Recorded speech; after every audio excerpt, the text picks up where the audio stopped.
Fala pessoal, tudo bem? Vamos falar sobre a globalização. Uau, globalização, afinal, o que é globalização? Essa palavra que está aí na mente de muitas pessoas, desde professores, alunos, até economistas, jornalistas, afinal, o que é a globalização? Globalização ela pode ter diversas interpretações, mas a mais importante de todas, e a gente vai passar por mais algumas hoje ainda, a respeito aí de diminuição das distâncias entre as pessoas no mundo. Quando a gente pensa em globalização, a gente tem a ideia do globo e que o mundo dentro do globo está cada vez menor. Para a gente entender esse processo da globalização e entender a evolução da tecnologia de transformação aí do transporte e também transformação justamente da comunicação, para a gente ter uma ideia, a Declaração de Independência dos Estados Unidos em 1776, desde o dia 4 de julho, quando foi assinada, até o dia em que a coroa britânica ficou sabendo dessa independência, demoraram 13 dias para isso acontecer. Então, para a gente ter uma ideia então, de como é que as comunicações estavam aí bem organizadas na época, de uma maneira ágil, pois era o maior fluxo entre aí o Oceano Atlântico, era entre a América, parte aí das colônias britânicas com a própria coroa, então demorou 13 dias para que a coroa britânica soubesse do que tinha acontecido do outro lado do oceano. Hoje, se a gente colocar no Google uma informação a respeito de coisas que acontecem do outro lado do mundo, a informação vai chegar em menos de um segundo e com uma informação vasta de mais de 1 milhão de tipos de informações diferentes. Essas tecnologias, esse desenvolvimento da tecnologia com o tempo acabou acontecendo devido a processos aí da melhoria da questão da tecnologia, da questão da própria informação, como está chegando e outras formas aí que nós estamos vendo, mas principalmente devido à organização do capitalismo.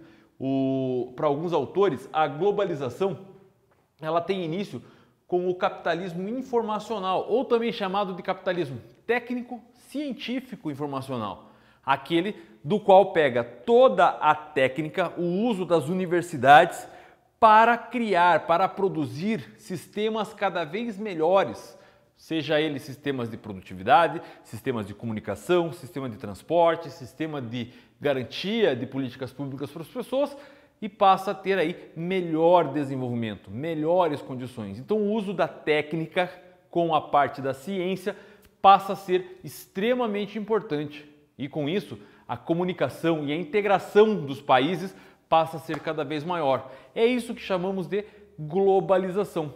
Porém, para alguns autores, a globalização ela inicia no intercâmbio cultural das grandes descobertas. Se a gente parar para pensar, no ano de 1496, a descoberta da América por Cristóvão Colombo, vem ali um fluxo bem diferenciado de intercâmbio. Para a gente ter uma ideia, o velho mundo, África, Europa, Ásia, não tinha muito contato com a fauna, a flora, as características vegetais e animais do novo continente, da América. Portanto, para vocês terem uma ideia, até então, não se sabia na Europa o que era uma batata, por exemplo, ou milho. Em compensação, na América não se conhecia o que era um cavalo. Então, nesse sentido, o intercâmbio cultural com a entrada das descobertas, com as grandes navegações, faz com que exista características importantes aí de aculturação, tanto de um lado quanto do outro do continente.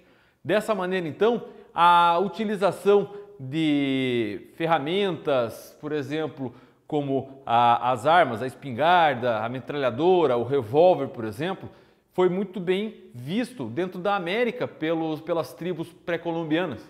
Em compensação, a forma de contagem do tempo, contagens aí de algumas técnicas utilizadas para a produção agropecuária existentes na região aí dos antigos povos pré-colombianos, acabaram sendo muito bem utilizados no chamado moderno Estado dos países da Europa. Assim, essas organizações existentes e também essas técnicas compartilhadas entre esses continentes passa a ter aí uma ideia de globalização. o intercâmbio cultural. Porém, muitos autores acabam considerando a globalização como essa atual fase do sistema capitalista, do qual a tecnologia é utilizada para a geração de riqueza.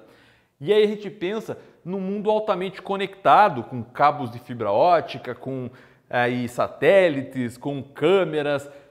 Só que assim, aí a gente entra também num processo conhecido como aldeia global, porque nem todo o planeta ele está conectado de fato. A globalização, apesar de ter uma característica importante no sentido da melhoria dos espaços, no desenvolvimento das características do mundo, numa uniformização de todo o espaço, padronização aí da moda, padronização da produção, nós não temos lugares onde acabam se utilizando de determinadas características. Vamos parar para pensar e entender fatores como países aí extremamente subdesenvolvidos. Vamos pensar lá na República Centro-Africana. Será que ela tem a mesma conectividade que, por exemplo, uma região região metropolitana de Tóquio, por exemplo?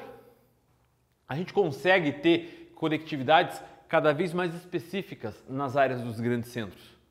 Porém, se a gente pensar o que está acontecendo nesse momento na República Democrática do Congo, você não vai saber. E se duvidar, a gente não vai conseguir saber nem qual é a capital da República Democrática do Congo. Na verdade, a globalização, no seu sentido do capitalismo técnico, científico e informacional, ele vai estar sempre disposto a organizar os lugares onde há a produção da tecnologia, onde há o desenvolvimento. Países, lugares onde há o consumo de tecnologia, acabam não sendo tão importantes nesse jogo. Então vamos ver espaços vazios, espaços opacos da globalização nessas áreas periféricas do sistema econômico. Vamos ver espaços extremamente iluminados e lugares onde nós temos aí essa garantia de produtividade, de desenvolvimento, de fatores aí que possam gerar cada vez mais riqueza para o sistema econômico mundial. Assim, então, a globalização não vai servir para todas as situações, mas ela vai ser uma ótima área onde vai conseguir conectar as pessoas e imprimir nelas comportamentos econômicos, sociais e até de consumo. Bom, basicamente a globalização é isso. E eu espero que você tenha entendido essa aula. Eu vou ficando por aqui desejando a você um ótimo momento de estudos.